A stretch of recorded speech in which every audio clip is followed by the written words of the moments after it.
निकाल लीजिए कॉपी। हम स्टाफिंग के बारे में चर्चा कर रहे थे। Placing the right person at the right job. सही व्यक्ति को सही जगह पर रखना स्टाफिंग कहलाता है। सिलेक्शन का प्रोसेस जो है बेटा वो प्रिलिमिनरी स्क्रीनिंग से शुरू होता है। प्रिलिमिनरी स्क्रीनिंग का मतलब है फर्स्ट स्टेप में आप चेक करते हो और बेसिक क्वेश्चन पूछते हो। जैसे कि मैंने आपको बताया था, जब भी आप किसी फैकल्टी को रखोगे जो एग्जाम्पल केमिस्ट्री का टीचर है तो आप बेसिक इक्वेशन चेक करो।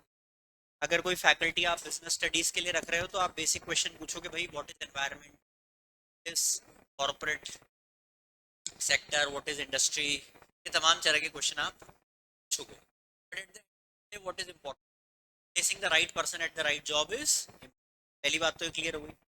दूसरी बात, जब भी हम स्टाफिंग की बात करेंगे, सिलेक्शन की बात करेंगे, तो सबसे इंपॉर्टेंट है इसमें कॉन्ट्रैक्ट, जो कि आखिरी में किया जाता है। कॉन्ट्रैक्ट किया जाता है ना चाहे राइट टाइम आप सही व्यक्ति को रख लो, उससे ज्यादा है कि वो रिटेन रहे। कल मैंने एक बढ़िया बात आप इस एज में अभी डिसिप्लिन,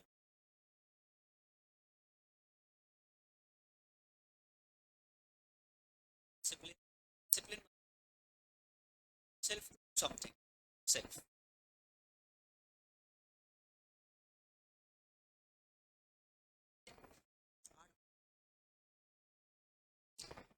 क्या होता है, हम 6 बजे उठने का टारगेट बनाते हैं और इससे क्या होगा, आपके सबकॉन्शियस को ये पता लगेगा टारगेट से करो जो अचीवेबल टारगेट हो। आपका सब ये कन्विंस है कि व्यक्ति अब जो बोलने लगा है करने लगा। तो 6 का मत बोलो, 7, पौने 7, 7:30, तो आपको लगे कंफर्टेबली में उड़ जाओ। और 7 दिन तक लगातार जो बोलो वो करो। अब इससे एक शिफ्ट आएगा जिसको शिफ्ट डेट आई कमिट चीज से इसको थोड़ी चीज पे बढ़ाओ। फॉर एग्जाम्पल, अगर आप 1 घंटे लगातार पढ़ नहीं सकते, कोई बच्चा नहीं पढ़ सकता लगातार अनटिल, तो खुद से ये कमिटमेंट करो कि यार मैं 20 मिनट पढ़ाई करूंगा, लेकिन 20 मिनट अनडिवाइडेड अटेंशन के साथ पढ़ाई करूंगा। Undivided attention. अगर 20 नहीं हो रहा हो ना तो 15 कर लो, लेकिन the moment you commit yourself, need to do it. समस्या इस जनरेशन कि हम कमिटमेंट से जीते, और इसके रिपरकेशन क्या है, इसके रिपरकेशन जो नजर आ रहे हैं वो नहीं। रिपरकेशन है कि सबकॉन्शियस कमजोर होने लगता है। उसको लगने लगता है व्यक्ति जो बोलेगा वो, ये लॉन्ग टर्म इसके इफेक्ट बहुत। Coming back to my original, इस एज में थोड़ा भी डिसिप्लिन, पढ़ाई से रिलेटेड, फाइनेंस से रिलेटेड, लाइफ से रिलेटेड, हेल्थ से रिलेटेड, वट, ऐसे लोगों को देखता हूँ बेटा यार, होता है। आप रिकॉर्ड बोल रहा हूँ ये बात, माइक बंद करके।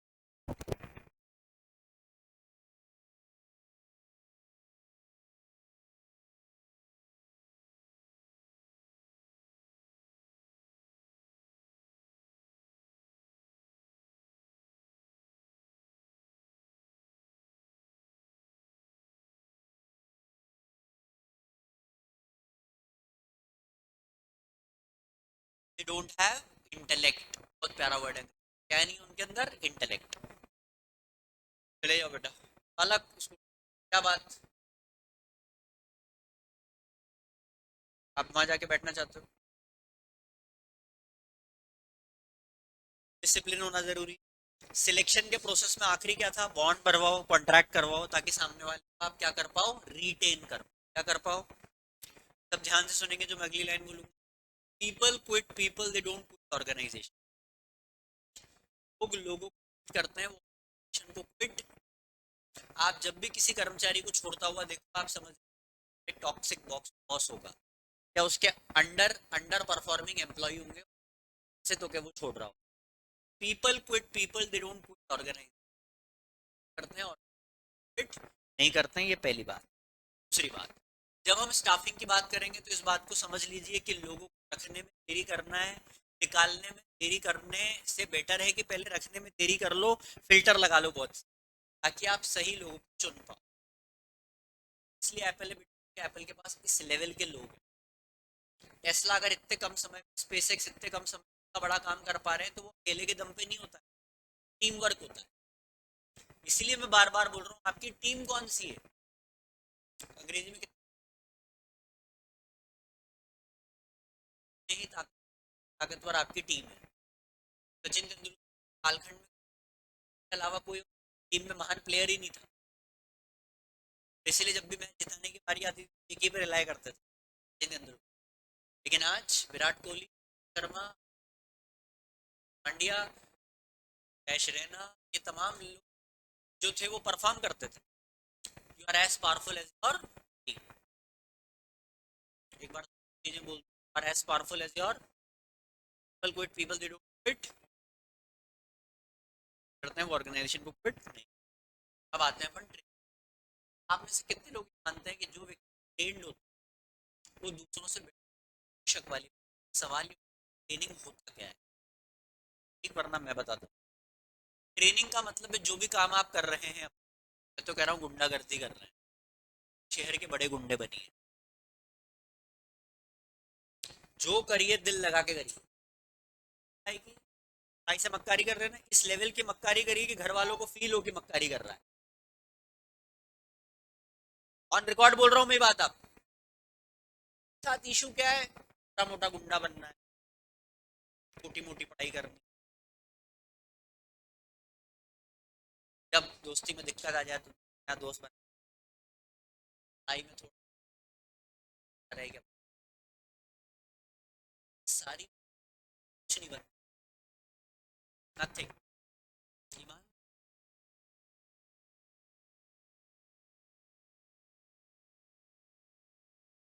सच बता रहा हूँ आपको, इतना प्यारा देश है ये, इतना प्यारा देश है, गुंडागर्दी करने पे विधायक का टिकट मिल जाए आपको।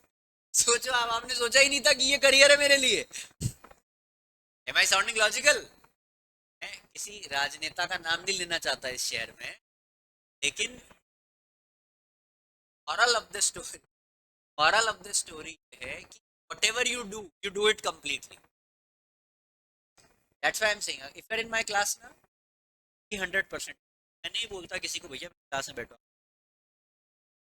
अगर आप हो क्लास, कॉन्शियस कॉल है आपका, सुनो मैं क्या बोल रहा हूँ और याद कर लो ताकि आप लिख कर आ पाओ एग्जाम में कि क्या बोला जाए। तो ट्रेनिंग क्या है? विद द रिक्वायर्ड स्किल, जो स्किल की जरूरत है वो उनको देना इस training. So what is develop, training के साथ आप क्या करेंगे जिससे आपका करियर बढ़े?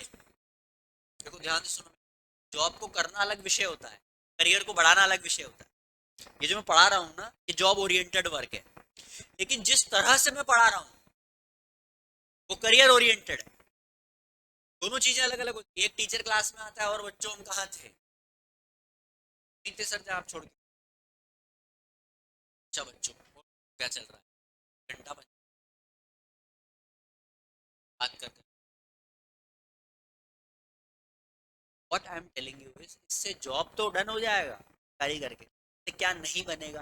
करियर नहीं, क्या नहीं बनेगा? ट्रेनिंग से आप जॉब करते हो और डेवलपमेंट से आपका क्या बनता है? करियर। ये पहली बात समझ में आ गई। ट्रेनिंग से जॉब, डेवलपमेंट से एक। दूसरी बात, ट्रेनिंग जो होती है वो एक समय के लिए की जाती है, डेवलपमेंट जो होता है वो लंबे समय तक चलता है, चलता ही रहता है डेवलपमेंट। दूसरी बात।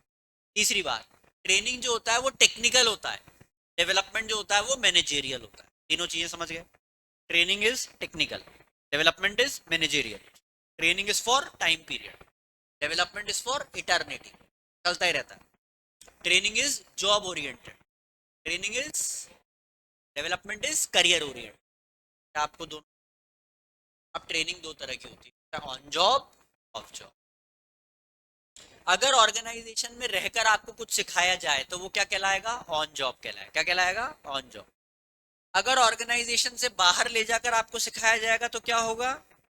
ऑफ जॉब होगा। सवाल उठता है सर ऑफ जॉब और ऑन जॉब,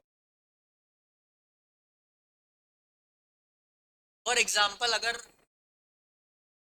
एक यूनिवर्सिटी में एक गेस्ट लेक्चरर को बुलाया जाता है और वो गेस्ट लेक्चरर यूनिवर्सिटी में रह के बच्चों को पढ़ाता है, वो ऑन जॉब ट्रेनिंग है।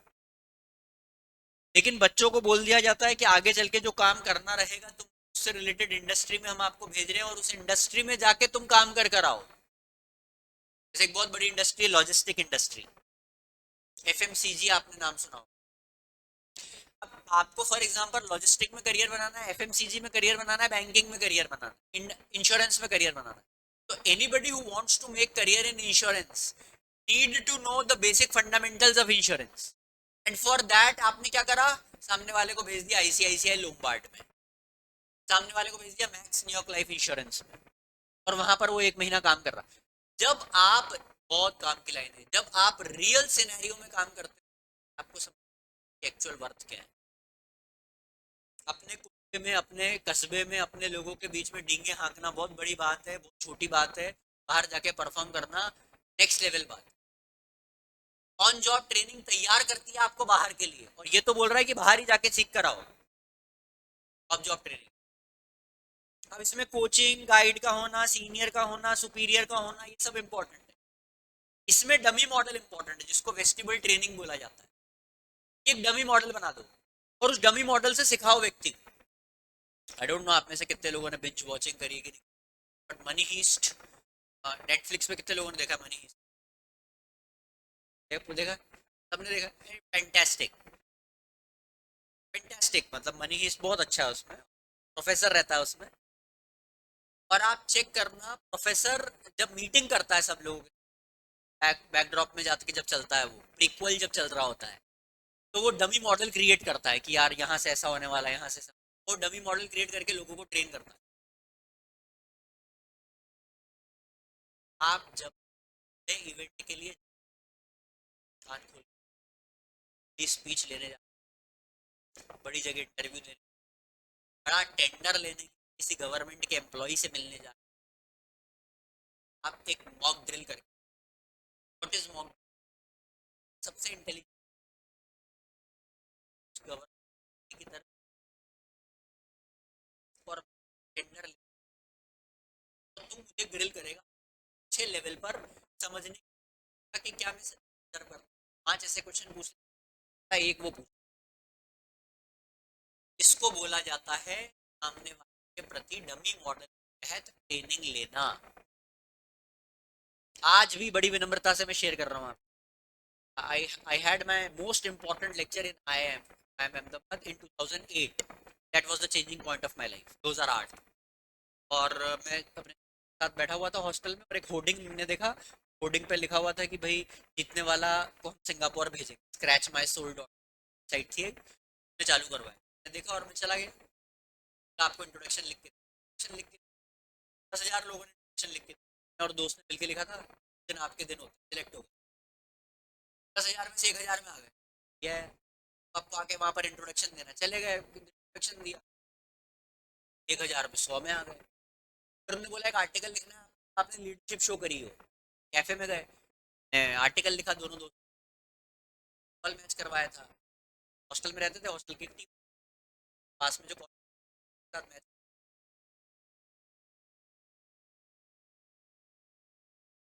इस लेवल का जिंदगी पराकाष्ठा, हम एक भी गोल नहीं कर पाओ, 27-28 कर डाले, और हॉस्टल की टीम का कप्तान था मैं, और सबको मैंने वादे दिलवाए थे कि तुम चिंता मत करो, मोजे खरीदो, जूते खरीदो, अमन, क्योंकि मैच था, उसमें जीतने वाले को 21,000 मिलने वाले थे। 21,000 मैंने इनको सपना दिखा दिया, मैंने सब मिलकर करा जाएगा, ये आइडिया है कि तो खेलना, जीत के आना है, उसे खूंखार दरिंद सामने निपटा डाला। किसी की कोनी टूटी हुई है, किसी कोई गिरा पड़ा है, कोई क्या है, किसी कहाँ खरोच, क्या है, क्या खत्म किस्सा। अब मैंने उस, वो जो अनुभव मेरे जीवन का था जब मैंने लीडरशिप शो करी, वो पूरा मैंने आर्टिकल में लिख दिया, ऐसा क्या ऐसा, और आखिरी में लिखा कि हम फाइनली हारे और उसकी जिम्मेदारी मैंने नहीं ली, जिसका मुझे आज तक ग्लानि है कि लीडर को लेनी चाहिए थी। तो मेरे लिए ये लेसन रहा कि लीडर को अकाउंटेबिलिटी लेनी चाहिए, ऐसा करके मैं आर्टिकल लिख कर आ गया। बोलो मेरे जीवन का लाइव एक्सपीरियंस था वो, और मैं ऐसा कैसा लिख कर आ गया साथ बैठ के। भाई साहब 100 में से 50 में आ गए। अब उन्होंने बुला लिया ऑडिट करने वाला, मांग में सिंगापुर में, यार बड़े मेल आया था उनका, नॉर्मल कपड़ा, आगे जा जाना दूर, एक्टिवा ली, वहां लेके चले एक दोस्त के साथ।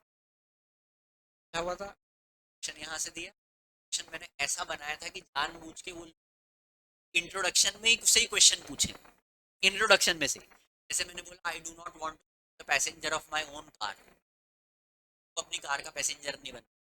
जजेस तो उन्होंने बोला कैसा इंट्रोडक्शन, क्या मीनिंग है, तो बढ़िया पहली मछली फंसी।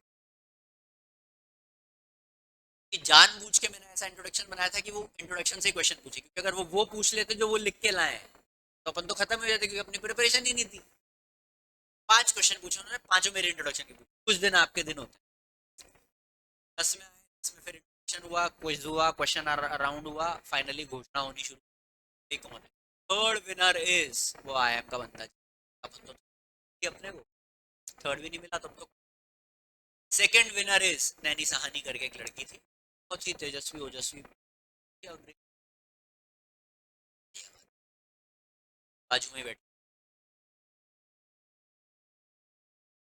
बाजू में बैठा हुआ था और and the final winner is, अब मैंने कहा यार अपन तो खत्म किससे, अपना तो पीछे दो सक्षम बैठा हुआ था, जस्ट ने बोला and the winner is any guesses, सक्षम सिंह भदौरिया थोड़ा राजपूत टाइप उसके अंदर पीछे बैठा, तो बोला it is my friend none other than my friend Mridul Dadhich.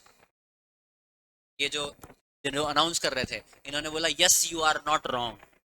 और आप बिलीव करो मेरी अंग्रेजी इतनी कमजोर हुई थी कि मेरे को ये समझ ही नहीं आ रहा था कि इस लाइन का मतलब क्या है, अपन जीते हैं कि हारे हैं। और वो तेजस्वी महिला जो मेरे पास बैठी हुई थी उसने मेरे को यहाँ से टैप किया और बोला तुम जीत गए। जीत गए होंगे, ये भी जीतते तो तुमने बोल दिया तो मान लेंगे कि जीत गए। And that was the turning point of my life. एक होर्डिंग पर एक विचार कि यार जीतने वाला सिंगापुर जाएगा, और एक अच्छा दोस्त यार चल करते हैं, क्या है करने में क्या दिक्कत है, करके तो देखते हैं क्या होता है। And that has changed and I went to Singapore, उन्होंने सारा खर्चा उठाया एट द एज ऑफ 19। और उससे मेरे दिमाग की खिड़कियां खुल गई, कॉलेज में आया तो कॉलेज ने मेरे को प्रोस्पेक्ट में पूरा फ्रंट पेज डेडिकेट कर दिया, सेशंस हुए, मुझे समझ में आया अपने अंदर डेडिकेशन की बात है। और मैंने कहा करियर इसके इर्द गिर्द आते हैं, प्रेरक सर संपर्क में आए, उन्होंने मुझे सेमिनार देने शुरू करे and my career took off. मैं आपको ये क्यों बता रहा हूँ बेटा, placing the right person at the right job, understand what is your skill set before hiring people, check कि वो सही है कि नहीं है, ट्रेन करो उनको। और वो मैं स्पीच लेने गया था ना, करो मेरा स्पीच देने गया था ना, को कम से कम 500 बार दोहराया हुआ अपने दोस्तों के बीच, हॉस्टल में बैठ कर। एक फ्रेंड था मेरा, मदद करके डेथ हो गई उसकी, बीमार हो गया था बीच में, वो चाय बना रहा है रात भर, हम एक एक डेढ़ घंटे में चाय पी रहे हैं, और मैं सारे दोस्तों को इंट्रोडक्शन सिखा रहा हूँ। मिशन टाइप बन गया कि जीतना है अपने को, अपना भाई हॉस्टल से सिंगापुर जाएगा मतलब अपना हॉस्टल महान हो जाएगा, और इस मिशन पर काम चल रहा है and I did it. Friends were so happy, I was celebrity overnight. Why so? Because I practised. मैंने लाइटली नहीं लिया यार, इंट्रोडक्शन देख लेते हैं, नहीं नहीं नहीं नहीं, 500 बार। और 3-4 जज बना दिए दोस्तों को, और उन्होंने ग्रिल करना शुरू करा एंड कॉन्फिडेंस एक रात में बिल्कुल हवाई आकाश में था, और वो जीत गए। आई एम टेलिंग, अपॉर्चुनिटी बहुत कम मिलती है, और जब मिलती है तो आपको उसको आना आना चाहिए, उसको मिस आउट कर देना नहीं आता। देख लेंगे, टीचर ने बोला टीचर्स डे कौन स्टेज पर आकर गाना गाएगा, अगर गाना गाना शौक है आओ गाओ। कौन पोएम सुनाएगा, अगर पोएम आती है तो आकर सुनाओ। कौन कोट सुनाएगा, आकर सुनाओ। क्या होगा, बेइज्जती होगी, 5 साल बाद कोई याद नहीं रखने वाला, सब भूल जाते हैं, लोग अलग अलग हो जाते हैं, but courage to do that, that is important. कोई मिस आउट कर, you getting my point? So practice practice practice practice practice, और वो ऑन जॉब से भी हो सकती है और ऑफ जॉब से, डमी मॉडल के थ्रू। किसके through? Dummy model. Are you getting my point? तो ट्रेनिंग में कोचिंग, सीनियर कोच सिखा रहा है, इंटर्नशिप हो रहा है, लेकिन सबसे इंपॉर्टेंट इसमें बेटा वेस्टिबल ट्रेनिंग। वेस्टिबल ट्रेनिंग क्या है? डमी मॉडल के थ्रू। किसके थ्रू? डमी मॉडल के। यहाँ तक किसी को कोई कंफ्यूजन है तो पूछिए। वॉइस अब आ रही है क्या बेटा प्रॉपर? वो मगर आ रही है तो मेरे को चैट पे लिख के बता दो कि आ रही है। यहाँ पर किसी को कोई डाउट है इसमें? नहीं तो स्टाफिंग में आप एक बार चेक करते हैं। स्टाफिंग की डेफिनेशन सब बच्चे ध्यान देंगे। स्टाफिंग की मेजर डेफिनेशन है बेटा मिसेस सीपीटी। कैसे याद करोगे? सब एक बार बोलेंगे मिसेस सीपीटी। बोलिए एक बार। M for manpower planning. बोलिए एक बार। R is recruitment. Selection, compensation, promotion, training. Training आओ चेक करते हैं कि वर्ड को। मैन पावर प्लानिंग, कितने लोगों की जरूरत है, कैसे लोगों की जरूरत है, ये मैन पावर प्लानिंग। कितने और कैसे। रिक्रूटमेंट, ज्यादा से ज्यादा लोगों को बुलाना एक खाली जगह के लिए, ये रिक्रूटमेंट कहलाता है। ज्यादा लोगों को पूछो क्यों ज्यादा को बुला रहे हैं। जितने ज्यादा ऑप्शन होंगे उतने ज्यादा विकल्प निकलेंगे, जितने अल्टरनेटिव निकलेंगे उतना सही कैंडिडेट हम रख पाएंगे। इसलिए ज्यादा लोगों को बुलाया जाता है, किसमें, रिक्रूट। अगर आप सुन भी लोगे ना तो काम बन जाएगा। रिक्रूटमेंट हमेशा पॉजिटिव होता है, पूछो क्यों, कि हम ज्यादा लोगों को बुला रहे हैं। सिलेक्शन क्या होता है, क्यों, क्योंकि हम बाकी लोगों को बुला रहे हैं, ब्रेक को रख रहे हैं, सिलेक्शन नेगेटिव हो गया। आते हैं कंपनसेशन पर। व्हाट इज कंपनसेशन, अरे काम करेगा तो सामने वाले को आपको क्या देना पड़ेगा, पैसा। मैं आपको एक छोटा सा एग्जांपल देता हूँ, बहुत ध्यान से सुनिएगा। दो लोग हैं, मोहन और सोहन। मोहन काम करवाता है, काम करवाने के बाद पैसा। सोहन का भी काम करवाता है, लेकिन सोहन थोड़ा पैसा शुरुआत में एडवांस, ज्यादा बेटर है। जिस दुनिया, सलमान खान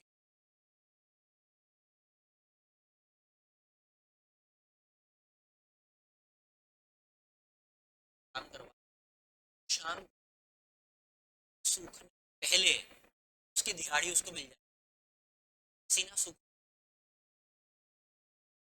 लेवल के आदमी का पैसा अटका के बैठे हो, आपको लग रहा है आप महान, आपसे बड़ा मूर्ख कोई नहीं है, ऊपर एक बड़ा सिस्टम काम करता है। अगली बार आप टेंडर लोगे सरकार का, 1 करोड़ का पेमेंट आपका फंस जाएगा, आप दर दर भटकते रहोगे। आपको समझ ही नहीं आ रहा मेरा 1 करोड़ का पेमेंट क्यों रिलीज नहीं कर रहा है, क्योंकि आपने 100 रुपए का रिलीज नहीं किया था। सिस्टम के लिए 100 1 करोड़ बराबर है। सिस्टम ये देखता है चेक क्या है, भाव कैसा है इंडिविजुअल का, और उसी तरह से वो पनिश करता है, उसी तरह से वो रिवॉर्ड करता है। Simple is this.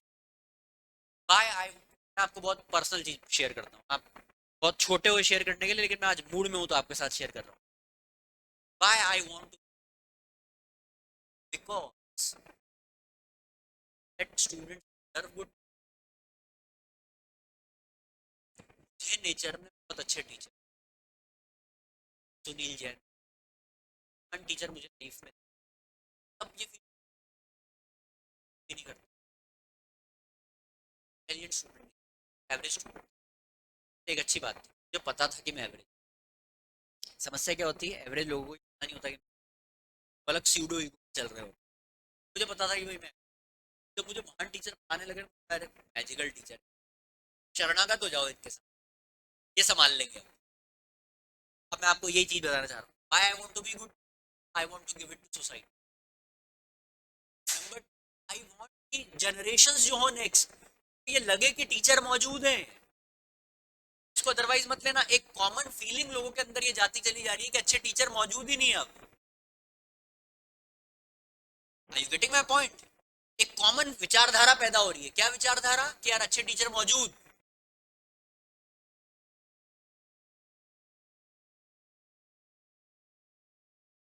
तो be that individual, select right type, give compensation to, सीने के सूखने के पहले। मतलब उसकी पोजीशन को इम्प्रूव करना, इम्प्रूव करना डबल अंडरलाइन, चेंज नहीं बोला है मैंने, पोजीशन को इम्प्रूव करना प्रमोशन है। टी यहाँ पर क्या है, ट्रेनिंग, कर्मचारियों की, ये स्टाफिंग की हमारी डेफिनेशन। जब भी स्टाफिंग पूछा जाएगा, मिसिसिपिटी बोलना है, मिसिसिपिटी सबको याद हो गया। M for manpower planning, R for recruitment, S for selection, C for compensation, P for promotion, T for training. बेटा कहाँ थे राजा, कैंपस पे थे। Okay, selection, compensation, promotion and, ये स्टाफिंग की हमारी डेफिनेशन हो गई। यहाँ पर किसी को कोई क्वेश्चन पूछना है, any question you have, you can ask.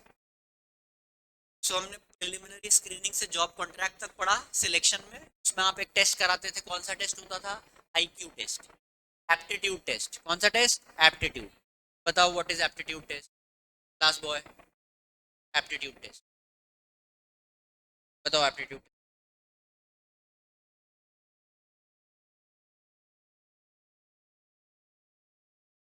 Sir, aptitude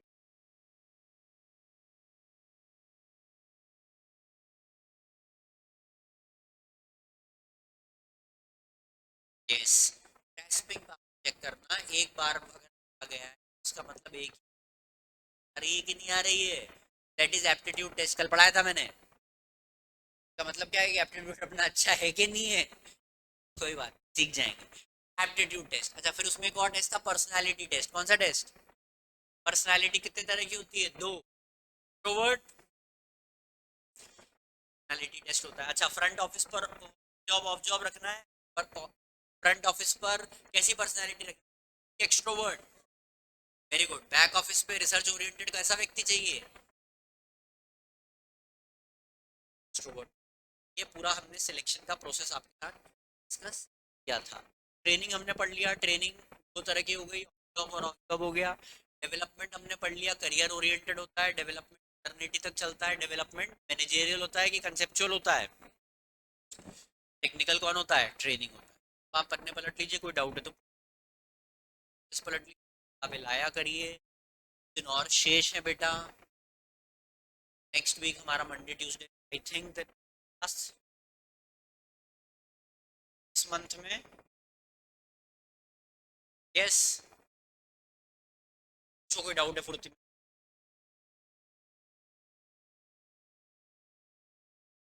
चलिए, हाँ बेटा, एचआरएम सब देखेंगे इधर। एचआरएम कितना प्यारा क्वेश्चन पूछा है, ह्यूमन रिसोर्स मैनेजमेंट। देखिए दो चीजें होती है, एक होता है ह्यूमन रिसोर्स, सब ध्यान देंगे बालक बालिका, एक होता है ह्यूमन रिसोर्स, एक होता है ह्यूमन रिलेशन। बेटा मोबाइल रख लो, रख लो।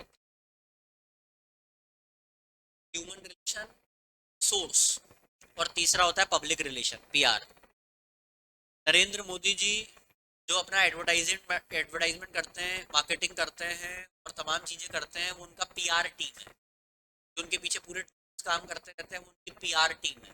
जैसे उन्होंने फॉर एग्जांपल बच्चों के साथ शेयर किया था, देश से कहीं से चीते लेकर आए, चीते, चीते लाए तो लाए, चीतों को छोड़ने के लिए गए भी खुद ही, कान खोला,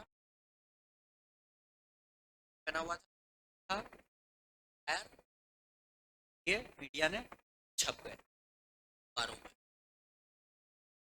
भारत चार चीते,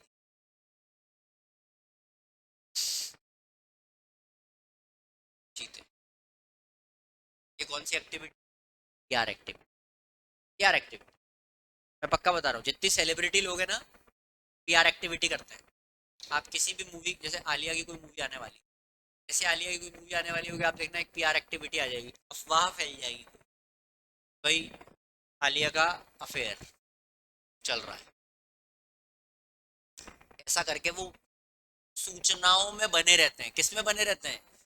सूचनाओं में। आपको पता है वो लैंडिंग होने वाली थी इसरो की, लैंडिंग हो पाई, तो चंद्रयान, तो नरेंद्र मोदी जी इसरो पहुंच गए थे, इसरो का जो हेड था उस वक्त उसको गले लगा लिया, तो इसरो का हेड था वो रोने लग गया।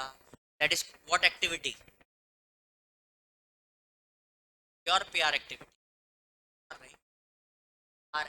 Public relation. और बात सुनो, ह्यूमन रिसोर्स क्या है? ह्यूमन रिसोर्स मतलब आप जिस स्कूल में पढ़ते हो उसके जितने टीचर है वो ह्यूमन रिसोर्स है। जिस एकेडमी में इस वक्त पढ़ा रहा हूँ उसके जितने टीचर है वो ह्यूमन रिसोर्स है। तो ये क्या है? ये है human relation. What is human relation? Relation मतलब टॉप और लोअर का आपस में, सुपीरियर और सबॉर्डिनेट का जो अच्छा रिलेशन है उसको बोला जाता है ह्यूमन रिलेशन, अच्छा रिलेशन। ये मैंने पढ़ लिया था बहुत जल्दी। किसी की डेथ हो गई, आपके स्टाफ में छुट्टी मांगने आया, दे दो छुट्टी। क्यों बिना बात प्रश्न पूछ रहे हो, कैसे डेथ हो गई, कितने दिन में आओगे, ये कोई क्वेश्चन है पूछने का? हार्ट अटैक हो गया परिवार में, किसी को छुट्टी मांगने आया, तत्काल भेज दो। स्टैंडिंग इंस्ट्रक्शन रखो कि अगर आपके परिवार में कोई भी बीमार हुआ है और आपको लग रहा है परिवार में जेन्युइन बीमार है, चले जाइए, कोई दिक्कत नहीं। चार बार में समझ में आया था मक्कारी कर रहा है कि ओरिजिनल है। ह्यूमन रिलेशन मतलब टॉप के साथ लोअर का संबंध अच्छा होना चाहिए, तभी तो वो बेटर काम करेंगे। जो लोग घड़ी देख के काम करते हैं वो ऑर्गेनाइजेशन को थोड़ी आगे बढ़ाते हैं बेटा। जो ऑर्गेनाइजेशन को अपना मान के काम करते हैं वो ऑर्गेनाइजेशन को आगे लेकर जाते हैं। जितने लोग यहाँ पर व्यापार कर रहे हैं, उनके पिताजी व्यापार कर रहे हैं, उनके साथ एक या दो लोग लंबे समय से जुड़े हुए होंगे, और वो एक से दो लोग के सारे जीवन के उतार चढ़ाव पिताजी ने देखे होंगे, और पिताजी उनको संकट काल से बाहर निकाल कर लेकर आए होंगे, और वो आज भी ऑब्लाइज हैं और इसलिए पिताजी के साथ जुड़े हुए हैं। यह काम कर, नई जनरेशन आएगी उसको उसको आगे बढ़ाना पड़ेगा। ह्यूमन रिलेशन का मतलब है relation between superior and subordinate. अब सवाल उठता है इसको आपको क्या करना है, मैनेज करना है। क्या करना है, मैनेज। अब मैनेज करने के लिए आप एक्टिविटी करवाते हैं, मैनेज करने के लिए आप टुगेदरनेस वाली फीलिंग लाने की कोशिश करते हो। जैसे पेज पे भी Udaipur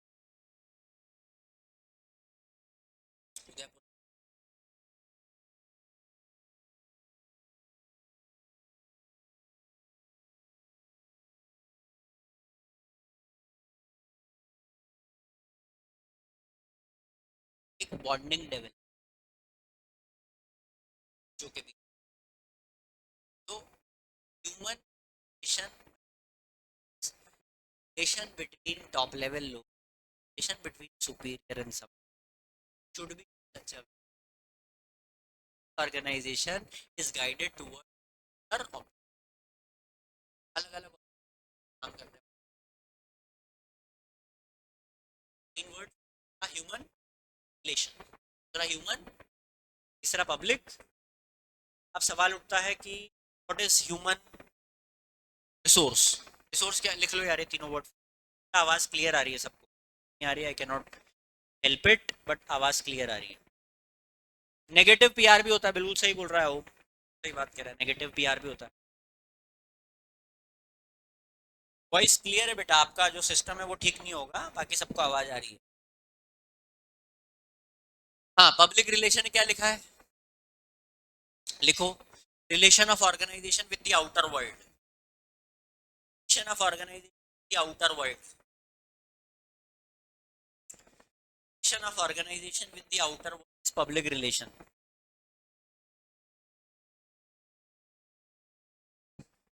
Relation of organization with the outer world is known as public relation.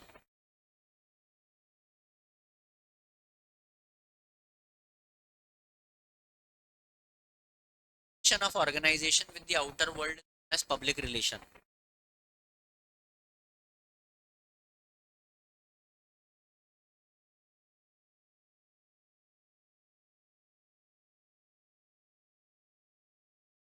Human relation में लिखो, relation between superior and subordinate is human relation. Relation between superior and subordinate is human relation.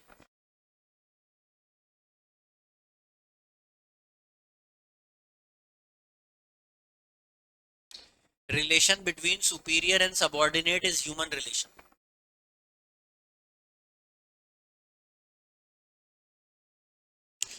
Relation between superior and subordinate is, फिर लिखो human resource में, all the people working in the organization is known as human resource. All the people working in the organization as human resource. All the people working in the organization is known as human resource. All the people working in the organization is known as human resource. अच्छा, PR campaign चलता है ना, बड़े बड़े campaign चलते हैं, Raymond's ने चलाया था बीच में कि आप अगर हमारे यहाँ से कपड़ा लेते हैं और हमारे यहीं से स्टिच करवाना चाहते हैं, तो हम, आप कपड़ा यहाँ से ले लीजिए, स्टिच हम आपका कर देंगे फ्री में। अगर आप एक शर्ट और एक ट्राउजर अपना पुराना हमें डोनेट कर देते हैं और वो हम गरीबों तक पहुंचा, you just have to give us one shirt one trouser good condition which you are not wearing, give it to us, हम उसको चैरिटी में देंगे, इसके बदले में हम आपकी फ्री स्टिचिंग करेंगे। कौन सी एक्टिविटी हो गई, CSR, corporate social responsibility. Still remember एक यूनिवर्सिटी है साउथ, और इनोवेटिव एक्टिविटी में उन्होंने क्या एक्टिविटी कराई, मतलब बारे में पढ़ रहा, फैंटास्टिक लोग हैं यार साउथ। उन्होंने यूनिवर्सिटी के बच्चों को एक टास्क दिया, उन्होंने टीम बनाई 10 बच्चों की, और उन 10 बच्चों को ये बोला कि तुम शहर में जितने मंदिर हैं पता कर लो, और जो मैनेज कर रहा है मंदिरों को पता कर लो, उससे परमिशन ले लो कि जितनी चप्पलें वहां पर लोग छोड़ देते या छूट जाती है, लोगों से इंटेंशनली भी छोड़ते हैं लोग और छूट जाती है, ऐसी स्थिति में आप जाओ, उन स्लीपर्स को आप कलेक्ट करके आओ, उन एक दिन, वो 10 बच्चों का टारगेट है कि आपको गरीब बस्तियों में जाकर गरीब बच्चों के बीच, गरीब लोगों को उसको donate, they have given this task to the student नेक का इंस्पेक्शन हुआ उनका, तो उन्होंने इसको इनोवेटिव एक्टिविटी के रूप में सी हाउ इनो इसी टीचर ने अपना दिमाग चलाया, सभी किया। कॉस्ट कितनी? जीरो, कोई कॉस्ट नहीं है, वो कॉस्ट। सो हर ऑर्गेनाइजेशन का अपना CSR एक्टिविटी होता है, कॉर्पोरेट सोशल। कितने लोगों को ये बात पता है कि कंपलसरी ये करना कंपनी को एक लेवल के बाद, ठीक है। और पूछिए कुछ ह्यूमन है बेटा, एक रिलेशन, रिसोर्स, तीनों। और पूछिए किसी को कोई डाउट है तो, any doubt you have you can ask.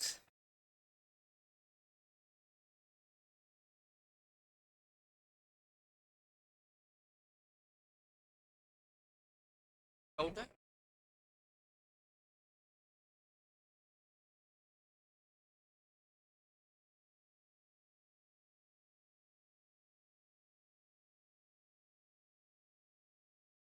एक सीनियर होता है, सीनियर बॉस आपको, सीनियर जो हेड होता है वो आपको ट्रेन करता है एक पर्टिकुलर स्किल में, that is apprenticeship. A senior teachers you a skill set, senior coach जिसको हम बुला लें, वो आपको एक पर्टिकुलर स्किल में ट्रेन करता है। पर्टिकुलर इंटर्नशिप तो बेटा बाहर जाकर भी, इंटर्नशिप में आप इंडस्ट्री में जाके इंटर्नशिप कर, can be 15 days 30 days 45 days. Apprenticeship में तो एक इंडिविजुअल के ऊपर एक कोच, एक बॉस रहेगा, एक सीनियर रहेगा जो उसको रेगुलरली गाइड करेगा। इंटर्नशिप तो बाहर जाके इंडस्ट्री में भी हो सकती है।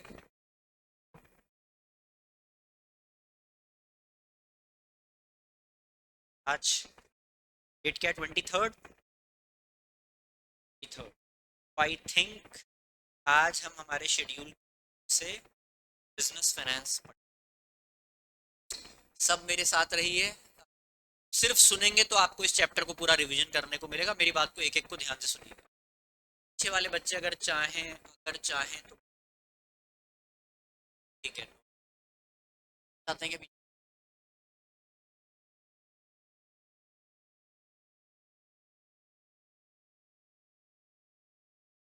ये सौभाग्य फील करें टीचर, अन्य महसूस करूंगा आप आगे आएंगे तो।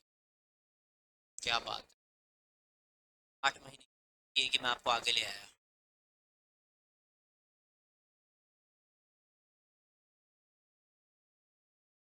क्या बात है,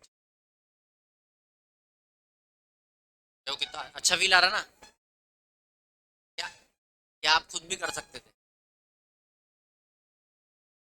क्या जाओ बेटा, ज्यादा नहीं सोचना है। चलिए, बस अब सुनिए, इधर देखिए बेटा सब, बिजनेस फाइनेंस में,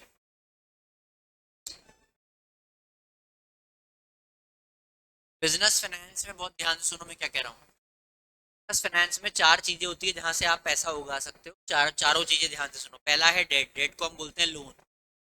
दूसरा है बेटा रिटेन्ड अर्निंग, रिटेन्ड अर्निंग को हम बोलते हैं गुल्लक, खुद का पैसा। बिजनेस करने के चार तरीके हैं, पहला लोन ले लो, दूसरा रिटेन्ड अर्निंग, खुद का गुल्लक खोल लो, या पिताजी के पैसे बर्बाद कर दो, दूसरा तरीका ये। रिटेन्ड अर्निंग हो गया, डेड हो गया। तीसरा है बेटा इक्विटी, इक्विटी का मतलब सामने वाले को ओनरशिप देना, क्या देना, दैट इज इक्विटी। अगर आप सबने शार्क टैंक देखा होगा, आप इक्विटी बेटर समझते हो कि आप बिजनेस कर रहे हो, बिजनेस कर रहे हो, सामने वाले से आप पैसा मांग रहे हो, पैसा मांग रहे हो, उसको इक्विटी दे रहे हो, इक्विटी मतलब ओनरशिप। और चौथी चीज है बेटा प्रेफरेंस इक्विटी। प्रेफरेंस इक्विटी के पास वोटिंग राइट नहीं होते हैं, लेकिन लिक्विडेशन के केस में प्रेफरेंस इक्विटी को सबसे पहले पैसा मिलता है। नाम में छिपा हुआ है कि प्रेफरेंस देंगे, क्या देंगे, प्रेफरेंस। तो बिजनेस में पैसा करने के, फाइनेंस इकट्ठा करने के हमारे पास चार तरीके हैं, पांचवा तरीका अगर आप बता दो तो आपको मैं बता दूं। पहला डेट लो, दूसरा रिटेन्ड अर्निंग गुल्लक, खुद का पैसा, तीसरा इक्विटी ओनरशिप, चौथा प्रेफरेंस इक्विटी। ये चार चीजें इंपॉर्टेंट है बिजनेस में फाइनेंस इकट्ठा करने के लिए। इसको हम बोलते हैं बेटा कैपिटल स्ट्रक्चर, इससे मिलके बनता है। एक एक वर्ड को ध्यान से सुनना, कैपिटल स्ट्रक्चर। कैपिटल मतलब पूंजी, स्ट्रक्चर मतलब उसका ढांचा क्या होने वाला है, पेस है। तो पेस में कितने परसेंट ओनरशिप सर की है, पूरी। पैसा कहां से लगाया होगा, बैंक से लोन लिया होगा, खुद का पैसा लगाया होगा, that's it. No owner no preference equity, उल्टा कर देते हैं। लेंस कार्ट, बालक ने भी बात छेड़ी लेंस कार्ट की। आईपीओ लेकर आया लेंस कार्ट, इसका मतलब उसने क्या लॉन्च कर दिया? इक्विटी।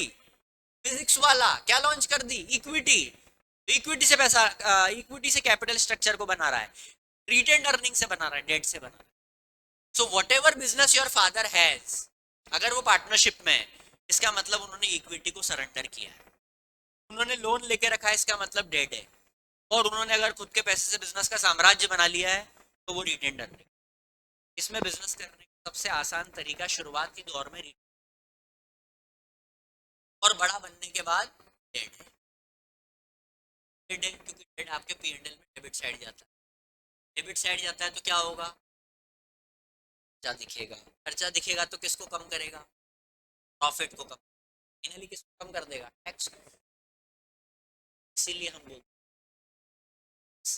एक बड़े लेवल पर जाने के फाइनेंशियल कैपिटल।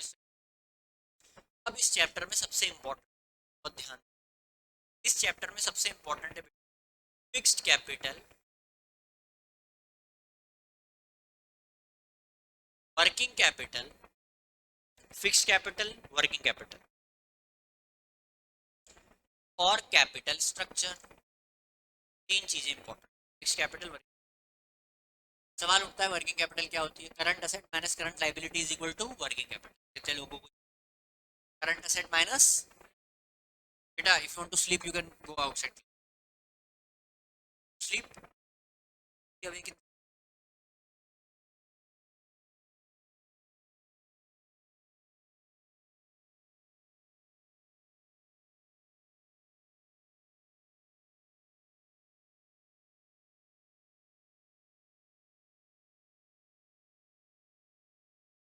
आ रहा है देश?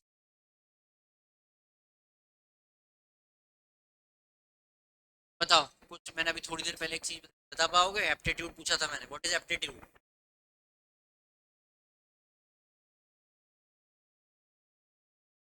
बार बार बता।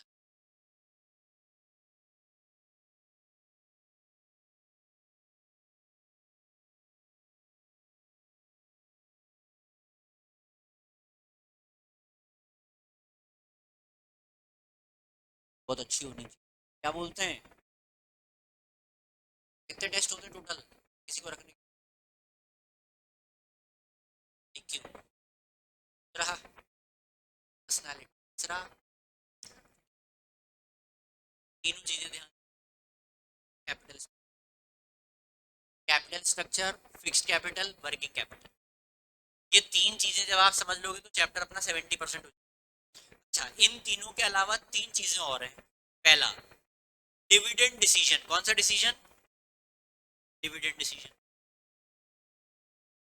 डिविडेंड डिसीजन का मतलब है पैसा कितना बांटोगे आप आने के बाद, उसको बोला जाता है डिविडेंड डिसीजन। अगला होता है बेटा फाइनेंसिंग डिसीजन। कौन सा डिसीजन? फाइनेंसिंग डिसीजन मतलब पैसा कहां से उगाओगे, दैट इज फाइनेंसिंग डिसीजन। और फिर एक डिसीजन होता है बेटा जिसको हम बोलते हैं इन्वेस्टिंग डिसीजन। कौन सा डिसीजन? तीन चीजें आ गई, इन्वेस्टिंग पैसा कहाँ लगाना है, फाइनेंसिंग पैसा कहाँ से उगाना है, डिविडेंड पैसा कितना बांटना है। तीन डिसीजन इंपॉर्टेंट हो गए, सब ध्यान देंगे। वन, डिविडेंड पैसा कितना बांटना है। इन्वेस्टमेंट, पैसा कितना इन्वेस्ट करना है, कहाँ लगाना है। तीसरा, फाइनेंसिंग पैसा कहाँ से उगाना है।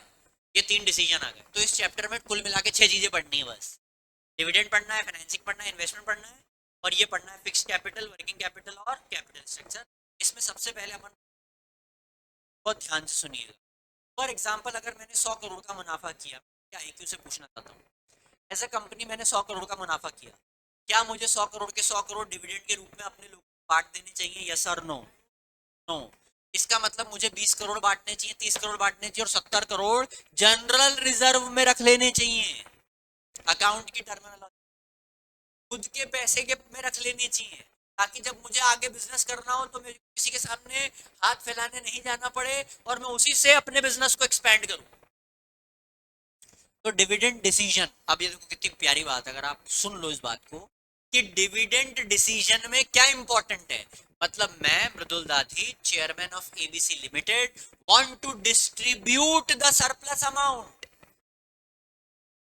सो I have to decide how much I have to distribute. Decide. तो पहली चीज क्या चेक करेंगे? नंबर 1, फिगर क्या है, मतलब प्रॉफिट कितना है. दूसरी चीज क्या चेक करेंगे? कितना प्रॉफिट लगातार हो रहा है, regularity of the profit. Surplus, regularity of the surplus check करेंगे. दूसरी बात. तीसरी बात, मेरे फ्यूचर प्रोस्पेक्ट है भी कि नहीं है. अगर मेरे कोई फ्यूचर प्रोस्पेक्ट नहीं है, बिजनेस को कोई एक्सपेंड नहीं करना, बांटो धुआंधार पैसा, क्या दिक्कत है. बट अगर मैं सच में अपने बिजनेस को आगे बढ़ाना चाहता हूँ, पैसे, तो एग्जाम में कैसे पूछेगा बेटा? वो एग्जाम में ऐसे पूछेगा कि वो बोलेगा कि एबीसी पास 90 करोड़ रुपए का मुनाफा हुआ है और उसके चेयरमैन बोर्ड डायरेक्टर की मीटिंग हो रही है, और उस मीटिंग में ये फाइनल डिसीजन लेने वाले हैं वो लोग कि कितना मुनाफा बांटना चाहिए. आपके हिसाब से उनको कौन कौन सी चीजों को ध्यान में रखना चाहिए मुनाफा बांटने के पहले? ये क्वेश्चन होगा 6 नंबर का. तो पहली चीज, सरप्लस अमाउंट चेक कर लेना चाहिए. Number 2, regularity of the surplus amount check कर लेना चाहिए. तीसरा, मैं फ्यूचर में कुछ बड़ा करना चाहता हूं कि नहीं चाहता हूं, ये चेक कर लेना चाहिए. और ये तीनों करके मेरे को पैसा बांट देना चाहिए. कितने लोगों तक बात पहुंच गई? जरा क्लियर. दूसरी बात, अब आते हैं पैसा उगाने की. तो पैसा कहां से उगाया जाए जहां पर इंटरेस्ट कम हो कि ज्यादा हो? बहुत सिंपल बात है यार. फाइनेंसिंग डिसीजन लेते वक्त पहली चीज ये चेक करनी है कि जहां से मैं पैसा उगा रहा हूं वो मेरे को इंटरेस्ट कम पे दे रहा है कि ज्यादा पे दे रहा है. अगर कम पे दे रहा है तो वहां से ले लेंगे, ज्यादा पे दे रहा है तो अवॉइड करेंगे. जैसे state bank of India, bank of Baroda, ये दो ऐसे बैंक है बेटा जो home loan, car loan, automobile loan में सबसे कम परसेंटेज चार्ज करते हैं. तो अगर आपको लोन लेना है तो आईसीआईसीआई, कोटक महिंद्रा और इन सब के पीछे जाने से बेटर है कि आप बैंक ऑफ बड़ौदा या एसबीआई के पास चले जाओ. आपका सिविल स्कोर अच्छा है तो आपको कम इंटरेस्ट पे लोन दे दें, बिकॉज आपका सिविल अच्छा, क्रेडिट वर्दिनेस.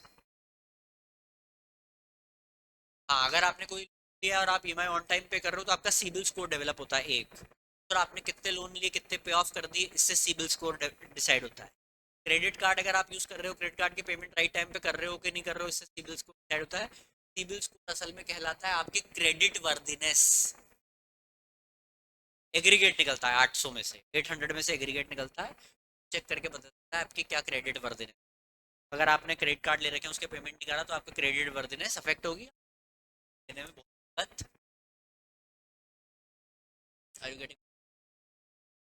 तो पैसा कहां से उगाना है? पहली चीज क्या चेक करें? इंटरेस्ट. क्या चेक करेंगे? अच्छा, दूसरा चेक करेंगे रिस्क. सामने वाले ने आपको बोल दिया लोन तो दे देंगे, कम इंटरेस्ट पे भी दे देंगे, डोंट वरी, एसबीआई जितना दे रहा है ना उससे 1% कम पे देते हैं बॉस. कोलैटरल सिक्योरिटी दे दो, आपका घर. कोलैटरल सिक्योरिटी घर. और कोलैटरल सिक्योरिटी जो उसने मांग ली, ये ही रिस्क है. तो आपको जब भी जीवन में आप लोन लेने जा रहे हो तो आपको चेक करना है आपकी रिस्क क्या है. इसी देश में ये हुआ है. किसी शाम पर किसी लड़के ने, किसी लड़की ने इसलिए आत्महत्या कर ली क्योंकि एक फर्जी ऐप से उसने लोन ले लिया. और फर्जी ऐप से लोन ले लिया, लोन लेने के बाद फर्जी ऐप वालों ने उसको एक्सप्लॉइट करना शुरू करा, उसको परेशान करना शुरू करा, और फाइनली उन लड़के लड़कियों ने आत्महत्या. कि हम एक्सपोज कर देंगे तुमको, हमारे पूरे रिलेटिव को मैसेज भेज देंगे कि तुमने हमसे लोन लिया, लोन नहीं चुकाया, ये वो, और फाइनली डिजिटल अरेस्ट आप सुन ही रहे हो, कदा कदा रोज ही हो रहे हैं. डिजिटली अरेस्ट कर लेते हैं और फिर एफडी तोड़वा तोड़वा के पैसे. और मजे की बात, देश सुपर क्यूट दे, 1 करोड़ इसी अकाउंट में जाते हैं. आसाम का अकाउंट है मान लो, अखबार में खबर थी, उसमें 1 करोड़ रुपए डल जाते हैं. साइबर सिक्योरिटी वालों के पास कंप्लेन जाती है, अकाउंट में पैसा गया तो अकाउंट नंबर तो आया होगा ना. अकाउंट नंबर आया होगा तो किसी बैंक में तो अकाउंट होगा, और अकाउंट होगा तो कुछ तो पता लगेगा. किसी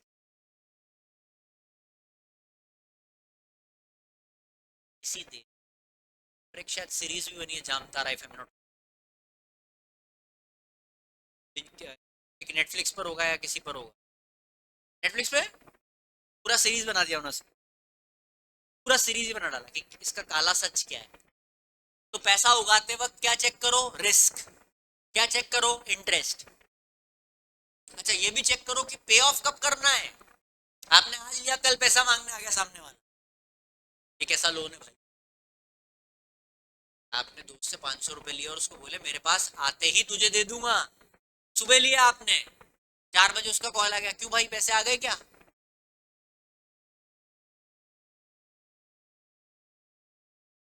एक चेहरा याद है।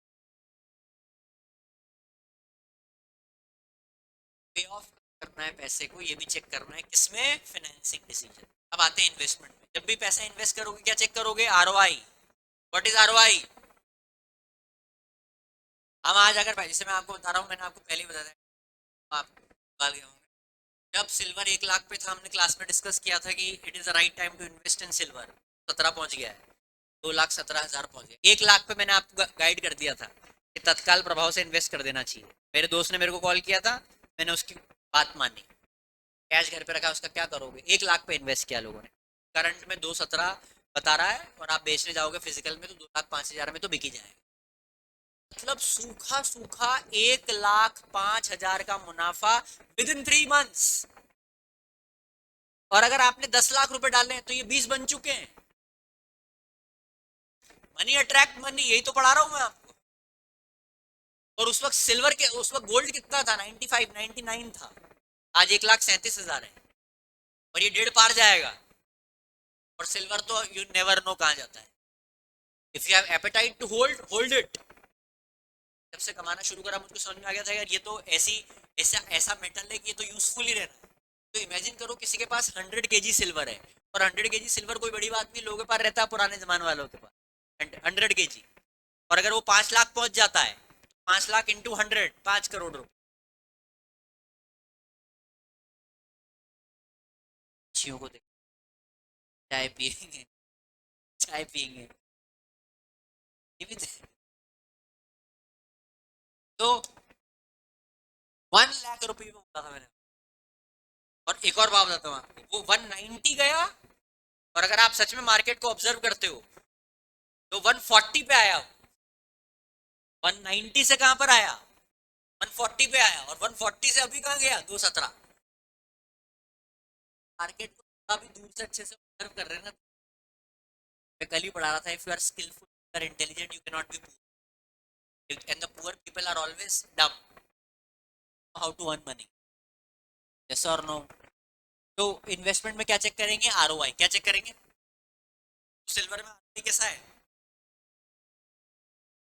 सर 2,17,000 में भी खरीद लें क्या? ये इन्वेस्टर गलती करता है। अगर आप कम में 1,17,000 है, अगर आपका विजन 5 ईयर्स डाउन, 5 लेकिन आप चाहते हो कि 2,17 है, जैसे ही 2,30 होगा ना, 13,000 कमा के बाहर हो, ये गलत एटीट्यूड है इन्वेस्टमेंट की। लॉन्ग टर्म इन्वेस्टमेंट, कौन सा इन्वेस्टमेंट? इसीलिए मैंने आपको क्लास में जिन्होंने एसआईपी ओपन करी है मेरे कहने पर, उससे मैंने बोला है कि आप एसआईपी करो और भूल जाओ। भूल जाओ 500 की 100 की, भूल जाओ कि वो करी है अपन ने। आप दुआएं दोगे मेरे को आज के 20 साल 25 साल बाद कि सर ये पैसा कितना एक्सपोनेंशियली ग्रो कर गया है। इस लेवल पर मार्केट ग्रो करेगा, इस लेवल पर म्यूचुअल फंड्स ग्रो करेंगे। हर अमीर आदमी म्यूचुअल फंड में इन्वेस्ट कर रहा है। प्रेरक सर हो, विनय सर हो, any individual who is rich, ultra rich, they are investing in mutual. और जो जिनके पास पुश्तैनी पैसा है ना बेटा, बहुत ध्यान सुनना मैं क्या बोल रहा हूँ, म्यूचुअल, वो नई मार्केट में इन्वेस्ट करते हैं।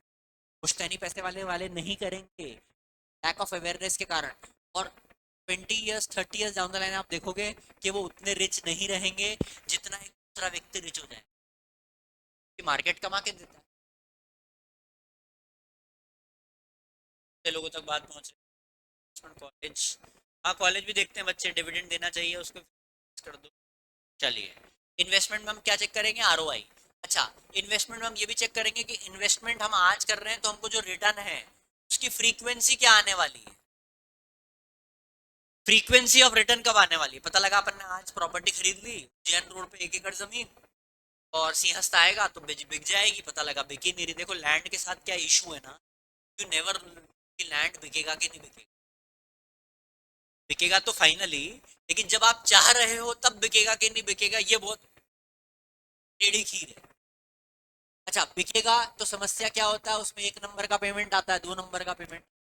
एक नंबर का पेमेंट आता है वो अकाउंट में आएगा, अकाउंट में आएगा आप पर कैपिटल गेन टैक्स लग जाएगा, आप टैक्स में मर जाओ। अच्छा दो नंबर का पैसा आ गया तो 1 करोड़ रुपया अमाउंट जो दो नंबर का आ गया उसको करोगे क्या आप 1 करोड़ का, तो 1 करोड़ का फिर आप सिल्वर गोल्ड खरीदोगे, वो खरीदोगे तो फिर तो प्रपंच आदमी कहता है पढ़े रहे यार। एक लेवल पर अमीर होने के बाद आदमी बिल्कुल काम नहीं करना चाहता कि फट से बेच दो, फट से खरीद लो, ये कर लो, चाहिए ही नहीं प्रपंच। शांति लगे my point, I am telling you the mindset of a rich people. बस मैं अपने जीवन में बहुत ऐसे लोगों के साथ मैंने समय बिताया है, तो क्यों नहीं कर रहे हैं ये, रियलाइज हुआ कि नहीं यार सही है, उनका बिल्कुल थॉट प्रोसेस सही रहता है। शॉर्ट टर्म नहीं सोचते हैं, वो क्या सोचते हैं हमेशा लॉन्ग टर्म। तो ये कौन सा डिसीजन हो गया बेटा, इन्वेस्टमेंट डिसीजन। तीन डिसीजन बताओ कौन कौन से हुए, डिविडेंड सिंह, आरओआई किस में चेक करेंगे, किस में चेक करेंगे, इंटरेस्ट किस में चेक करेंगे, सरप्लस कितना है किस में चेक करेंगे, रेगुलरिटी ऑफ सरप्लस है कि नहीं किस में चेक करेंगे, कैपिटल स्ट्रक्चर कितनी चीजों से मिलकर बना है, चार नाम, डेट, इक्विटी, प्रेफरेंस इक्विटी और इक्विटी, और इक्विटी। चलिए आज के लिए काफी है, thank you very much, God bless you all, keep smiling, thank you.